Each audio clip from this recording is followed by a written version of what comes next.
कि आपके पास परमात्मा ने जो भी चुंबकीय शक्ति दी है, उस चुंबकीय शक्ति को आप इस तरह प्रयोग करें कि जब आप किसी विचार को प्रबल बनाते हैं और वह तीव्र इच्छा बनती है, तीव्र इच्छा संकल्प में ढल जाए, पक्के इरादे में ढल जाए, कोई ऐसा विचार जो आपके मन में तीव्रता से उठ रहा है, लगातार लगातार लगातार, वो आपकी इच्छा शक्ति बन जाए। इच्छा शक्ति आपका संकल्प, संकल्प मतलब आपका इरादा, इरादा आपका पक्का इरादा हो। उस पक्के इरादे को दृढ़ निश्चय में बदल दीजिए, अटल निश्चय में बदल दीजिए, और फिर भाव विभोर होकर उसमें अपना जोर लगाइए। तो जैसे कोई गेंद आप फेंकेंगे और वो दीवार से टकराकर वापस आती है, ठीक इसी तरह से आपकी भेजी हुई तरंग, भावनाओं के द्वारा जो तरंग आपने भेजी है ब्रह्मांड में, वहाँ से टकराकर वापस आएगी। लेकिन मज़ा ये होगा, जिस तरह की चीज़ आप भेजोगे वो बोए हुए बीज की तरह अनेक गुना बढ़कर वापस लौटेगी, क्योंकि आप उन विचार तरंगों को भेज ही नहीं रहे, बो रहे हो। अब उनको उगकर बढ़कर आपकी तरफ आना है। कुछ तरंगे तुरंत काम करने लगती हैं, अब ऊपर जा रहे हैं, वहाँ से तरंगित होकर जिस आदमी के प्रति कर रहे हैं फिर उसको टकराएंगे, उसका क्रोध बढ़ाएगी, क्रोध से क्रोध बढ़ाएगा, बदले से बदले की भावना बढ़ती जाएगी, प्रेम से प्रेम की भावना बढ़ती जाएगी, घृणा से घृणा की भावना बढ़ती जाएगी। किसी की प्रशंसा करते हैं तो आप उस प्रशंसा के लायक बनते जाते हैं। इसलिए आप लगातार कुछ भेज रहे हैं और आपकी तरफ कुछ आ रहा है। मज़ा ये है कि जितने आप संवेदनशील बनोगे, सेंसिटिव, वो तरंगे आपको बहुत जल्दी आप उन्हें कैच करते हैं। और एक बात और, जैसे लोगों के साथ बैठने लग जाओगे वैसे ही हो जाओगे। इसलिए चुनने के लिए आपको बहुत सही चुनाव करना चाहिए। तुम्हारे लायक हर कोई नहीं हो सकता। किसी को भी चुन लोगे, किसी के साथ बैठना, किसी के भी विचार सुनना। नीचे स्तर के लोग, घटिया स्तर के लोग आपको घटिया बना के छोड़ेंगे, वो ऊपर नहीं उठने देंगे आपको। इसलिए आप अपना स्तर ऊंचा कीजिए। रविंद्रनाथ टैगोर ने गीतांजलि लिखी तो एक माना हुआ दुनिया का विद्वान, इंग्लिश का,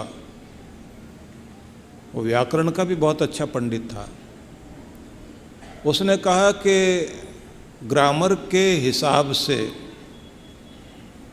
मैं भाषा को शुद्ध कर सकता हूँ आपकी पुस्तक को। सहज भाव में उन्होंने देना चाहा, तो फिर कोई इंग्लैंड का व्यक्ति था जिसने उसको पढ़ा था। पढ़ने के बाद उसने कहा, उसके पास कुछ वो शब्द गए होंगे, उसने कहा कि इनकी भाषा से जो कुछ भगवान के प्रति शब्द प्रकट हुए हैं, इसमें अगर किसी ने अपनी ग्रामर लगा दी और ज़्यादा शुद्ध करने की कोशिश की, तो इसके अंदर जो प्राण बसे हुए हैं, इसके अंदर की जो आत्मा है वो खत्म हो जाएगी। इसलिए ये जैसा है ओरिजिनल, इसे वैसा ही रहने देना चाहिए। रविंद्रनाथ टैगोर ने उसे तैयार किया और आप लोग जानते हैं कि नोबेल प्राइज मिला उसी गीतांजलि के ऊपर रविंद्रनाथ टैगोर को।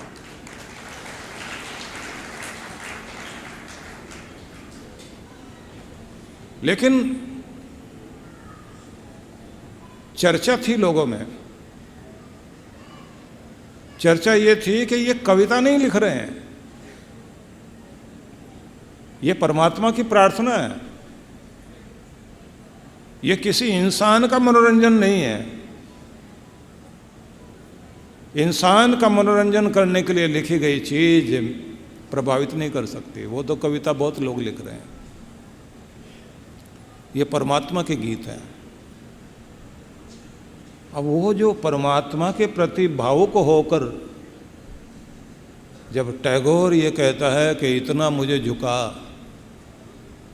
कि तुम्हारे चरणों की धूल माथे से लग जाए और जन्मों का मेरा अहंकार टूट कर गिर जाए और मैं तुम्हारा हो जाऊं। अब यहाँ वो जो कविता के भाव हैं, वो लगता है कि वो कविता नहीं है, वो परमात्मा की प्रार्थना है। इसी के कारण टैगोर दुनिया में प्रसिद्ध हुए।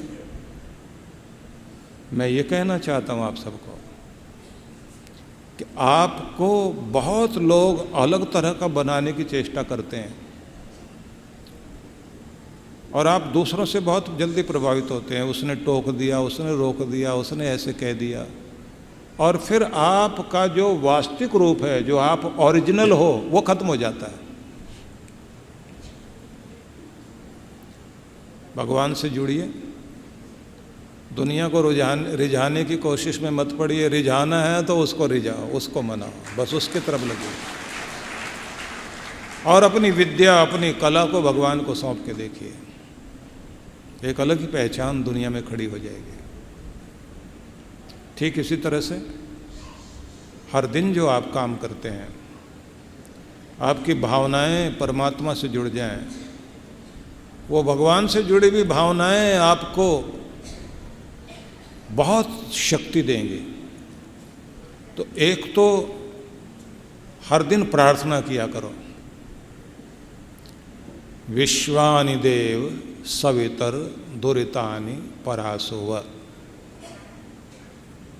तो विश्वानि देव देव विश्वानि दुरितानि परासुव। हे देव, हे देवता, हे मेरे भगवान, हे दाता, भंडार भरपूर करने वाले भगवान, विश्वानि दुरितानि परासुव। जो भी मेरे दुरित हैं, खोट हैं, दोष हैं, कमजोरियां हैं, परासुव, बस दूर कर दो, दूर कर दो, दूर कर दो। और बार बार फिर प्रार्थना करनी है। पहले तो यही, विश्वानि दुरितानि परासुव, विश्वानि दुरितानि परासुव। तो भावना भी बनानी है कि मेरे अंदर से कमजोरियां निकल रही, परासुव परासुव, विश्वानि दुरितानि परासुव। बीमारियां दूर, दुख दूर, समस्याएं दूर, जो भी पीड़ा देने वाली चीज़ें हैं उन सबको मैं दूर फेंक रहा हूँ। मेरी निराशा, मेरा भय, मेरे अंदर जो दुर्बलताएं हैं, सबको परासुव मैं दूर फेंक रहा हूँ। यत भद्रम तन्न आसुव, यत भद्रम तन्न आसुव। जो कुछ भला है, जिसमें भी मेरा कल्याण है, जिसमें भी मुझे सुख मिलेगा, वो सब मुझे दे।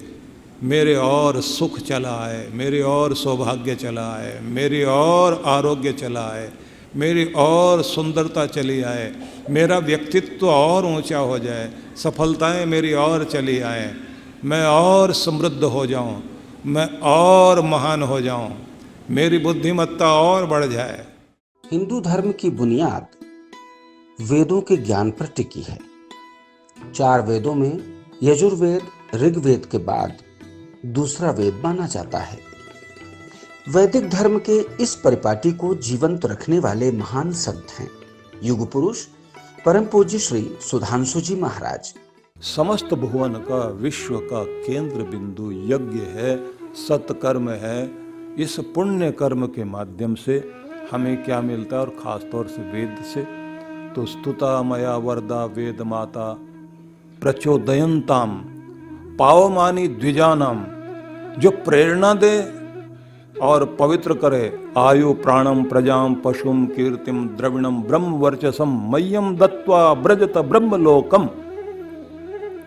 आयु बढ़ाए, प्राणों की रक्षा करे, संतान को सुख और सौभाग्य दे, हमारे पशुओं की सबकी रक्षा हो, यज्ञ करने वाले को कीर्ति मिले, द्रविणम उसका धन बढ़े, ब्रह्मवर्चसम और प्रभु की अनंत अनंत कृपा उसकी जिंदगी में हो सके।